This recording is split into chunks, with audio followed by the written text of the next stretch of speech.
നമ്മൾ prank call ചെയ്യാൻ പോകുന്നത് ലക്ഷ്മിയാണ്, അതായത് പാർവതിയിലെ നായിക ലക്ഷ്മി. നമ്മൾ ഇന്റർവ്യൂ എടുത്തയാ, അവളെ വിളിച്ചു നോക്കാം. അനുവിൻ്റെ സുഹൃത്താണ്. അപ്പോൾ കൊടുക്കാൻ പോകുന്ന കോളെന്ന് പറയുന്നത് വണ്ടി തട്ടി, ഇൻഷുറൻസ് ഇല്ല, എക്സ്പയർ ആയിട്ട് ലൈസൻസ്. അപ്പോൾ എനിക്ക് ഇവിടുന്ന് ഇറങ്ങണമെങ്കിൽ പൈസ കൊടുത്തേ പറ്റൂ, അല്ലെങ്കിൽ കേസായി കഴിഞ്ഞാൽ ഞാൻ അകത്താവും. എന്നെ ഒന്ന് ഹെൽപ്പ് ചെയ്യാൻ പറ്റും, അത്രയേ ഉള്ളൂ. പൈസ ആയിട്ടാണോ ആളായിട്ടോ അത് എങ്ങനെ വേണം സംസാരിക്കാം. ഓക്കെ, വിളിച്ചു. മറ്റൊരു കോളിലാണ്. നല്ല നല്ല സുഹൃത്തുക്കളാണോ? സൗണ്ട് വയ്ക്കുമോ? കോൾ വെയിറ്റിംഗ്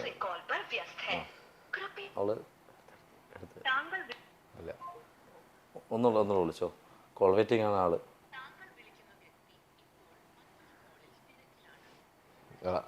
ആദ്യം ചോദിക്കുന്നേ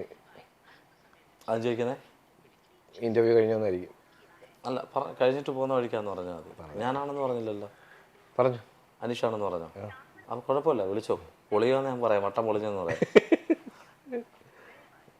രക്ഷയില്ല, കട്ട വെയിറ്റിംഗ് ആണ്. തിരിച്ചു വിളിക്കുന്നുണ്ടേ.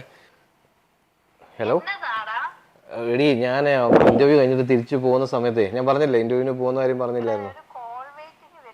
അത് ഇത് അർജന്റാ, അതുകൊണ്ടാണ് വിളിച്ചേ. എന്താ അറിയോ, തിരിച്ചു പോകുന്ന വഴിക്ക് വണ്ടി ഒന്ന് ആക്സിഡന്റ് ആയേ.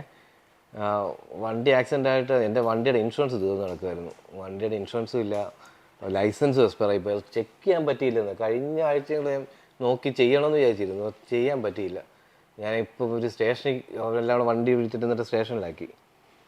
ഹലോ, എന്നിട്ട് സ്റ്റേഷനിൽ നിൽക്കുവാ. ഇവിടുന്ന് ഇറങ്ങാൻ ഒരു വഴി, അടുത്താരെയും വിളിക്കാനും കിട്ടുന്നില്ല. ഞാൻ പറഞ്ഞില്ലേ ഒരു മൂവി വേൾഡ് എന്ന് പറഞ്ഞതിൻ്റെ,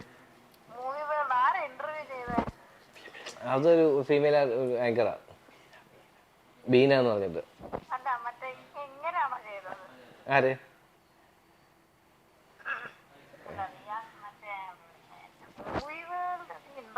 അത് വിട്, അതല്ലെന്നേ ഞാനിപ്പോ സ്റ്റേഷനിൽ നിൽക്കുക. അപ്പൊ എന്താ ചെയ്യേണ്ടതെന്ന് അറിയത്തില്ല.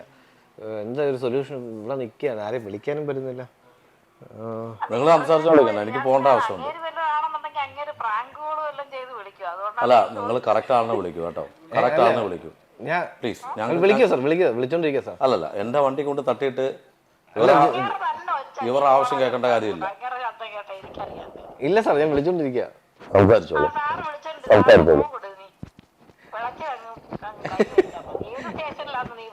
കരക്കോട്ട സ്റ്റേഷനില്.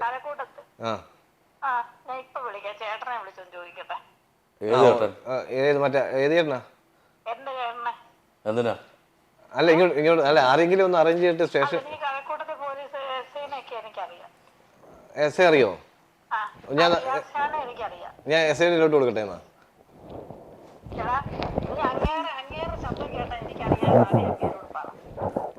ഞാൻ എസ് ഐ ഡി കൊടുക്കാം.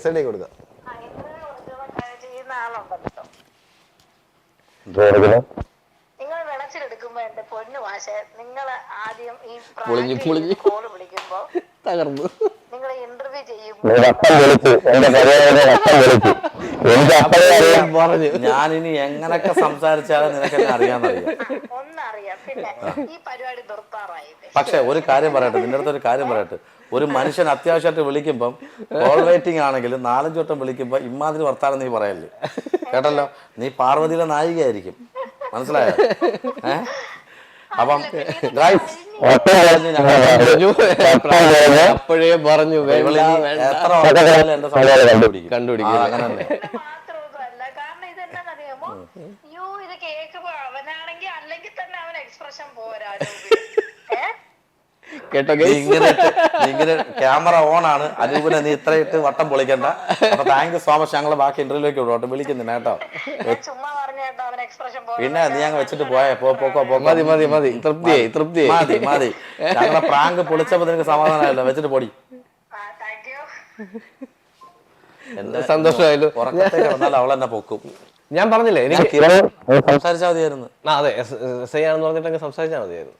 അപ്പം ഗായ്സ്, വട്ടം എന്തായാലും വിടാം. അപ്പൊ നമ്മള് രസകരമായിട്ട് കുറച്ച് കാര്യങ്ങൾ പറഞ്ഞു. ഇപ്പൊ ജീവിതത്തെ കുറിച്ച് പറയാനാണെങ്കിൽ, വീട്ടില് ഇവിടെ ട്രിവാൻഡ്രത്ത് സെറ്റില് വൈഫും കുട്ടിയാണുള്ളത്. നാട്ടില് അച്ഛനും അമ്മ. മോനോ മോളോ? മോള്. എത്ര വയസ്സായി? 4.5 വയസ്സ്. വൈഫ് ജോലിയുണ്ടോ? വൈഫിന് ജോലിയുണ്ട്, പുള്ളിക്കാരി സിവിൽ എഞ്ചിനീയറായിട്ട് വർക്ക് ചെയ്യുന്നു. മോള് LKG ഇവിടെ തന്നെ ട്രിവാൻഡ്രത്ത് തന്നെ? ട്രിവാൻഡ്രത്ത് വർക്ക് ചെയ്യണേ. അപ്പൊ അതെ അനുപേ, നമ്മള് ചില ഇന്റർവ്യൂസിൽ ഈ എന്താ പറയണ്ടേ, ക്വസ്റ്റ്യൻസ് കറക്റ്റ് വെച്ചോണ്ട് സംസാരിക്കുന്ന ഒരു പരിപാടിയുണ്ട്. അതെ അതെ, അത് ചില ആൾക്കാർക്ക് മാത്രം അങ്ങനെ ചെയ്താൽ, നമ്മൾ ഈ കാഷ്വലായിട്ട് സംസാരിക്കുമ്പോൾ ആങ്കറൂടാന്ന് പറഞ്ഞപ്പോഴും സന്തോഷമായി. അപ്പം എന്തായാലും എൻ്റെ കയ്യിൽ എന്തെങ്കിലും പോയിരുന്നാൽ അവിടുന്ന് കിട്ടുമെന്ന് എനിക്ക് മനസ്സിലായില്ലേ? അപ്പൊ എന്തായാലും വളരെ സന്തോഷമുണ്ട്. ഇപ്പൊ ഇനി എന്തെങ്കിലും വിശേഷങ്ങൾ, അതായത് ഇപ്പോൾ ഇനി വരുന്ന സിനിമ ആണ് 70mm സ്ക്രീനാണ് ഇഷ്ടമെന്ന് പറഞ്ഞു, അതിലേക്ക് വരണമെന്ന് പെട്ടെന്ന് തന്നെ സാധിക്കട്ടെ. പക്ഷെ സിനിമയിലേക്ക് ഇനി ഇപ്പോഴും ആരെങ്കിലും ഒക്കെ മെസ്സേജ് അയച്ചുകൊണ്ടിരിക്കുന്നുണ്ടോ? ഡയറക്ടേഴ്സിന് അയക്കുന്നുണ്ടോ? കൺട്രോളേഴ്സിന് അയക്കുന്നുണ്ടോ? തീർച്ചയായിട്ടും ഞാൻ പറഞ്ഞില്ലേ, ഞാൻ സീരിയലിൽ കയറാൻ ഇങ്ങനെ കുറെ ട്രൈ ചെയ്തു. അന്ന് എനിക്ക് മനസ്സിലായി സിനിമ അത്ര എളുപ്പമല്ല കിട്ടുന്നത്. അത് തന്നെയല്ല, ഞാൻ പറഞ്ഞു പണ്ട് ഒരു കുറേ വർഷങ്ങൾക്ക് മുമ്പ് ഞാൻ സിനിമയ്ക്ക് വേണ്ടി കുറെ പ്രയത്നിച്ചെന്ന് പറഞ്ഞില്ലേ. അപ്പോൾ ആ സമയത്തൊക്കെ എൻ്റെ അടുത്ത് ആൾക്കാർ പറഞ്ഞിരുന്നത് വെച്ച് കഴിഞ്ഞാൽ, വേറെ ഏതെങ്കിലും രീതി കുറച്ച് ഫെയിം ആയിട്ട് പോവാ, സീരിയലൊക്കെ ആണെങ്കിലും കുറച്ച് ഫെയിം ആയി കഴിഞ്ഞാൽ നിങ്ങൾക്ക് കുറച്ചുകൂടെ എൻട്രി എളുപ്പമായിരിക്കും അന്നൊക്കെ എൻ്റെ അടുത്ത് ഇങ്ങനെ പറയുമായിരുന്നു. അതിനുശേഷം ഇപ്പോൾ സീരിയൽ വന്നതിന് ശേഷം ഈ അന്നുള്ള ആൾക്കാരെയൊക്കെ വിളിക്കുമ്പോഴും കാണുമ്പോഴൊക്കെ അവർ പറയുന്നത് എന്താ അറിയോ, സീരിയലിൽ നിങ്ങൾ ഓൾറെഡി നിങ്ങളുടെ ഫേസൊക്കെ ഒരു ക്യാരക്ടർ വൈസ് ആൾക്കാരൊക്കെ അങ്ങനെ എടുത്ത് വെച്ചിരിക്കുകയാണ്. അപ്പം നമ്മളൊരു ക്യാരക്ടർ എന്ന് അത് പ്രേക്ഷകർക്ക് ഇത് കൺവേ ചെയ്യാനായിട്ട് ഭയങ്കര ബുദ്ധിമുട്ടാണ്. പ്രേക്ഷകർ നിങ്ങളെ ഇപ്പോഴും ആ ഒരു ക്യാരക്ടറിലായിരിക്കും കാണുന്നത്. അപ്പോൾ സിനിമയിൽ നമ്മളൊരു ക്യാരക്ടർ ചെയ്താൽ ചിലപ്പം അവരുദ്ദേശിക്കുന്ന രീതിയിലായിരിക്കില്ല പ്രേക്ഷകർ എടുക്കുന്നത്. അതിനകത്ത് എത്രമാത്രം എന്താ പറയുന്നത് ജെന്യൂനിറ്റിയോടുകൂടിയാണ് പറയുന്നത് എനിക്കറിയില്ല. എന്ത് സത്യം, സി ആസ് ആൻ ആക്ടർ ഏത് ക്യാരക്ടർ ചെയ്യുമ്പോഴേ, ഇപ്പം ഞാനൊരു സിനിമ ഒരു 10ഓളം സിനിമ ചെയ്തു, ഞാൻ കുറച്ച് വില്ലൻ കഥാപാത്രമായിരിക്കും ചെയ്യുന്നത്. ഓക്കെ, പക്ഷെ എനിക്ക് വില്ലനാണ് ചേരുന്നതെന്ന് ചിലർ പറയും, നായകൻ വരുമ്പോൾ കൊള്ളില്ല എന്നും പറയും. അതിന് ഉദാഹരണങ്ങൾ ഒത്തിരി ഉണ്ട്. പക്ഷെ ഈ പറഞ്ഞ അതിനകത്ത് എന്താണ് ജെന്യൂനിറ്റി എന്ന് ചോദിച്ചില്ലേ, കുറച്ച് കാര്യങ്ങളുണ്ട് അതിനകത്ത്.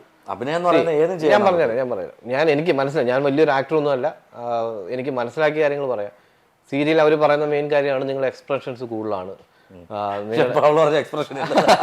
അല്ല, ഞാൻ സീരിയൽ ആക്ടേഴ്സിന്റെ സീരിയൽ ആക്ടേഴ്സിന് എക്സ്പ്രഷൻസ് കൂടുതലാണ്, ആവശ്യമില്ലാത്ത ഐ കോണ്ടാക്ട്സ് എക്സ്പ്രഷൻ കിട്ടും. സംഭവം ശരിയാണ്. ഇപ്പോഴത്തെ സിനിമയിലൊക്കെ കുറച്ചുകൂടെ നാച്ചുറൽ ആവാൻ വേണ്ടിയിട്ട് നാച്ചുറാലിറ്റി അഭിനയിച്ചുകൊണ്ടിരിക്കുന്നതാണ് എനിക്ക് തോന്നുന്നത്. എൻ്റെ അഭിപ്രായത്തിൽ ഇപ്പോഴും നമ്മൾ ഇഷ്ടപ്പെടുന്ന സിനിമകളൊക്കെ 90s 80s സിനിമാസാണ്. അതൊക്കെ ഒരു ഡ്രാമാറ്റിക്കും കൂടെ മിക്സ് ചെയ്തിട്ടുള്ള നാച്ചുറലാണ്. ആ ഒരു ടൈപ്പ് ഓഫ് മൂവീസ് ആണ് നമ്മൾ ഇപ്പോഴും ഇഷ്ടപ്പെടുന്നത്. പുതിയ മൂവി ഇഷ്ടപ്പെടുന്നില്ല എന്നല്ല പറയുന്നത്. പുതിയ മൂവി കണ്ട് എനിക്ക് തോന്നുന്നു ഇപ്പോൾ നാച്ചുറൽ ആവാൻ വേണ്ടിയിട്ട് അങ്ങ് അഭിനയിക്കുകയാണ്. അത് പറഞ്ഞ പോലെ തന്നെ ഒരു ആക്ടർ എന്ന് പറയുന്നത് കഴിയുമ്പോൾ എന്ത് ചെയ്യാൻ പറ്റുന്ന ഒരാളായിരിക്കണം ആക്ടർ. ഡയറക്ടർ എന്ന് പറഞ്ഞാൽ ഒരു ആക്ടറെ കൊണ്ട് എങ്ങനെ ചെയ്യിപ്പിക്കാം, എന്ത് ചെയ്യിക്കണം എന്ന് അവരാണ് തീരുമാനിക്കുന്നത്. അപ്പോൾ ആക്ടറെ വെച്ചിട്ട് ഓഡിഷൻ ചെയ്ത് നോക്കാം, വർക്ക്ഷോപ്പ് ചെയ്ത് നോക്കാം, അവർക്ക് എങ്ങനെ ചെയ്യാൻ പറ്റുന്നുണ്ടോ നോക്കാമല്ലോ. അതിന് മുന്നേ ഒരു വിധി എഴുതുന്നത് ശരിയാണോ? ഒരിക്കലും അല്ല. ശരിയാണോ? അപ്പൊ നിങ്ങളും പറഞ്ഞതാണ് സീരിയൽ ആക്ടേഴ്സ് ചെയ്യുന്നത് എക്സ്പ്രഷൻസ് കൂടുതലാണ്. ആക്ടേഴ്സ് ചെയ്യുന്ന എക്സ്പ്രഷൻ വളരെ ഓവറാണ്. അത് സീരിയലിന് വേണ്ടത് അതാണെന്ന്, സീരിയലിന് വേണ്ടത് അതാണ്, അതുകൊണ്ട് അത് ചെയ്യുന്നു. സിനിമയ്ക്ക് വേണ്ടതാണെങ്കിൽ നമ്മൾ അത് ചെയ്യും. ആക്ടറിനെ സംബന്ധിച്ചിടത്തോളം എന്ത് കൊടുക്കാൻ പറ്റുന്ന അവരാണ് തീരുമാനിക്കുന്നത്. സീരിയലിന് മസ്റ്റ് ആയിട്ടും ഓവർ ആക്ടിംഗ് ആണ് വേണ്ടത്. ഓക്കെ, ഞാൻ സമ്മതിച്ചത്. സിനിമയിൽ അത് വെച്ചാൽ നടക്കില്ല. അതുകൊണ്ട് ഈ ഒരു ആക്ടറിന് ഇത് മാത്രം ചെയ്യാൻ പറ്റൂ. ഒരു കാര്യം കൂടെ അനുഭവം, നമ്മൾ ഈ ചിലർ പറഞ്ഞ് കേട്ടിട്ടുണ്ട്, സീരിയലിൽ നിൽക്കുന്ന ആൾക്ക് സിനിമയിലേക്ക് പോകാൻ വലിയ പാടാണെന്ന്. ഇതുകൊണ്ട് ചാൻസ് ഇത് തന്നെയാണ്. ആൾക്കാർ ഒരു ഡയറക്ടർ എക്സ്പ്രഷൻ എന്ന് വെച്ചാൽ സീരിയൽ എത്രയോ ആക്ടേഴ്സ് വന്നിരിക്കുന്ന. പക്ഷെ വേറെ കാര്യമുണ്ട്, ഐഡന്റിഫൈ ചെയ്യുന്ന സിനിമയെക്കാളും കൂടുതൽ സീരിയലാണ്.